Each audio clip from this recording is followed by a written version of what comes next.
siya sikat eh.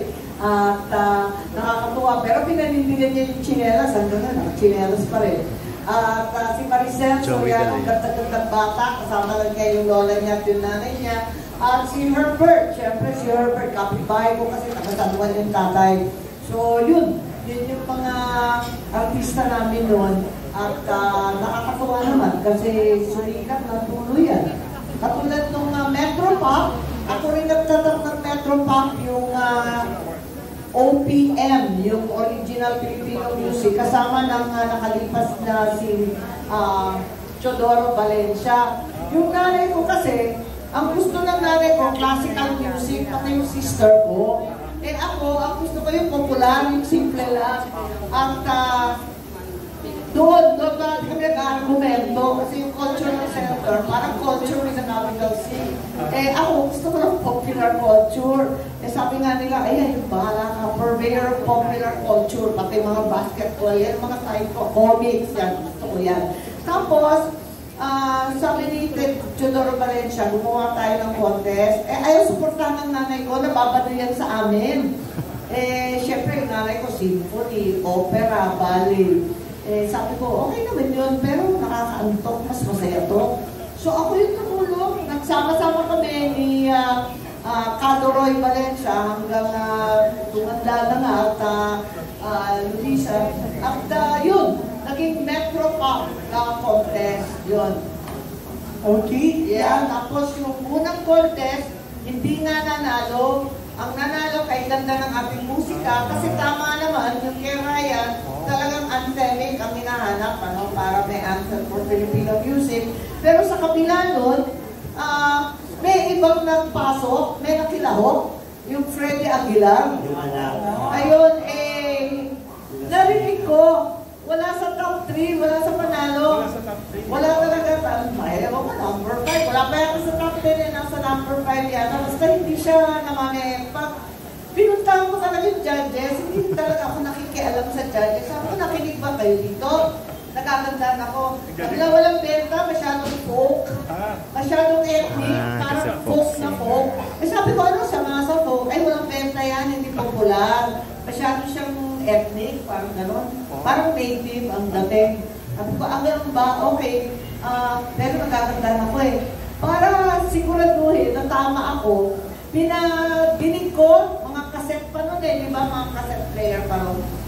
Dinala ko yung cassette sa nanay ko, pinatugtog ko, Ma, ano ba tingin ninyo rito? Eh yung nanay ko, magaling na teka mo na talagang singer yun eh. Parang aral yun eh. Sabi ko, nagagandang ka pa dyan. Uy, ang ganda ng kanta yan, patok yan. Ayun, tapos noon, sabi ko, Ma, hindi na nalo eh. O sige, ano gagawin natin? Tayo na! Tayo niya. Ayan, si Victor Rosario, tinawagan. Tinawagan na namin yung kaibigan namin, nagbarkada ako sa Japan. May kaibigan din kami sa Europe na nagpo-produce sa Italy.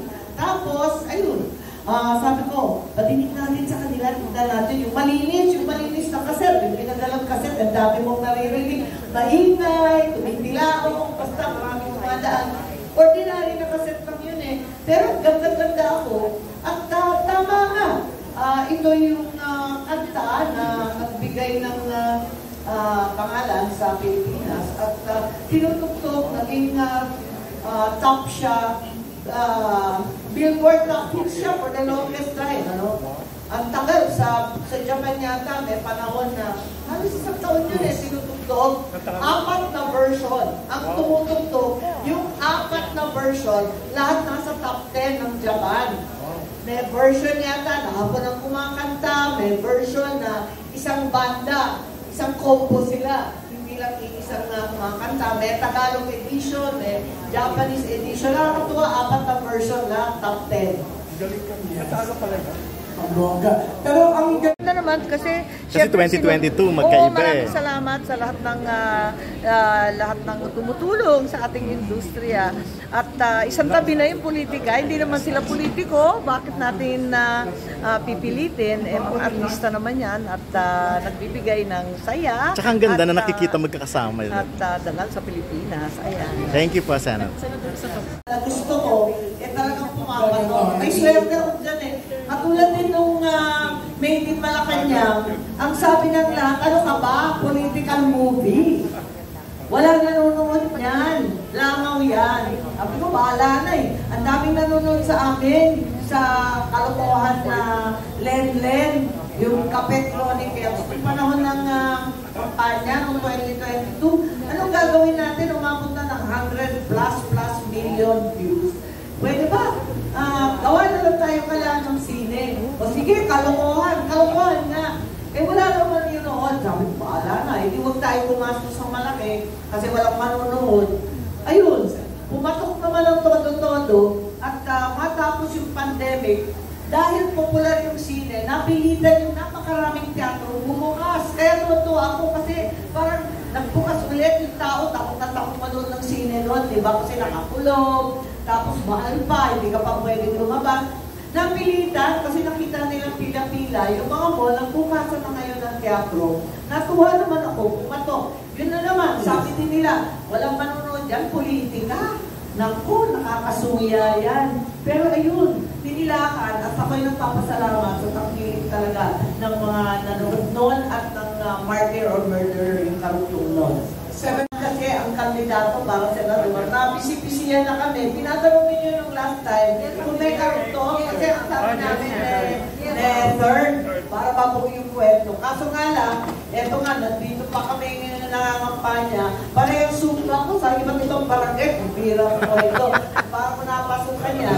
At and then, pasasalamat lang ng mga senior citizens kasi sa Leyte noon na nakatanggap na sila ng social pension nila, yung 1,000 sa buwan para sa ating mga indigent na mga oldies. Dahil, yun nga, kailangan ng gamot, pagkain, para ating kulang. So, sa wakas, nabigay na yung 1,000 naman, tapos natuwa naman sila na expand yung Centenarians Act. At yung mga 80, 85, 90, 95, tatanggap na rin ang regalo kasi iilan lang naman ang aabot sa 100 years.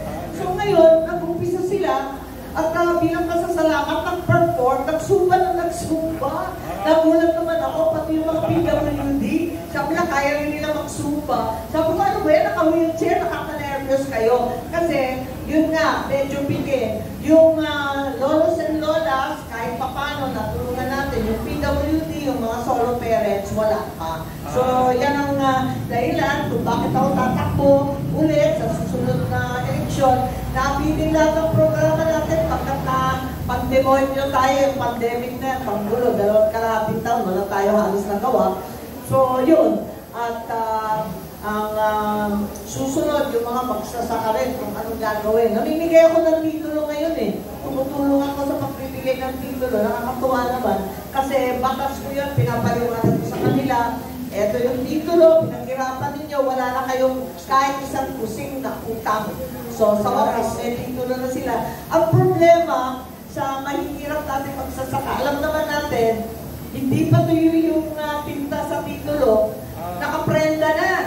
Kaya sabi ko sa kanila, alam ko naman, ang totoo, mamumutang na naman kayo dyan, kahit bawal. Kaya, magtapatan tayo. Kailangan pa rin ng tulong. Ayun, isa pang dahilan yun. Natulungan sila, yung presyo ng abono, ng crudo, yung diesel, yung makinari, di naman nila kaya talaga. Parang sugal na yung agriculture eh, kaya kailangan tulungan talaga sila.